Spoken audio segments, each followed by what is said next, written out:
At Raising Nebraska Outdoors, one of the things that is going to be really important is to demonstrate how to purchase, how to plant, and how to grow really high quality trees. We're really fortunate in that we were able to get trees from vendors who actually know how to grow them and grow them well. Almost every single one that we are going to be planting is one that is in a root trapper or a root maker bag. And what that means is that they have created an excellent root system. They will establish much more easily, especially in these kind of destroyed construction soils. And as you can see from this oak, they have really good top growth, beautiful foliage. They're in proportion with one another. We have gotten a great diversity of trees in this location. And again, that is on purpose. We want to be able to demonstrate to people both what is possible, as well as to be able to, in the future, avoid some of those diseases that really devastate everything. If we would plant a monoculture of all the same trees and an insect or a pest hit it, we would be without a canopy at Raising Nebraska in the future.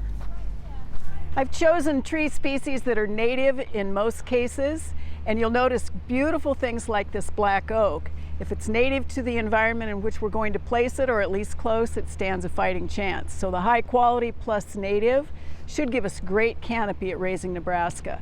We have a lot of oaks, various species. People think they're slow growing. They aren't slow growing at all, as you can see by this one. We have an American elm, a sycamore. In our sort of wetland area or our soggier soils, we have the trees that you would typically see in a floodplain. And that includes catalpa buttonbush as a shrub and silky dogwood. With all the interest people are showing in growing their own fruits and vegetables at home, we had to have an orchard out here at Raising Nebraska Outdoors. We have apples, pears, peaches, plums, nectarines, and cherries, all of those great fruits that you might be able to grow at home in your own landscape. We're going to be demonstrating best practices in terms of planting, good nursery stock, as I said before. We'll also be demonstrating pruning, watering, pest and disease control, perhaps fruit thinning. We'll just have to see how it goes. Those are the really important things to know about growing your own fruits in your own home orchard or your own home landscape. We'll be putting in a lot of trees that will get a wide-spreading canopy, those oaks, cottonwoods, elms, the sycamore. On occasion in a landscape, we need something that looks like an exclamation point.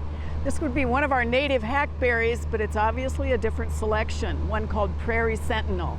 Narrow branching structure, all the other attributes of a hackberry, including the fact that it wants to live in Nebraska. It probably is more of a workhorse than a show horse. Gets those nice warty galls that we get questions about, but it will give us that exclamation point in the landscape and really be a good addition to Raising Nebraska Outdoors.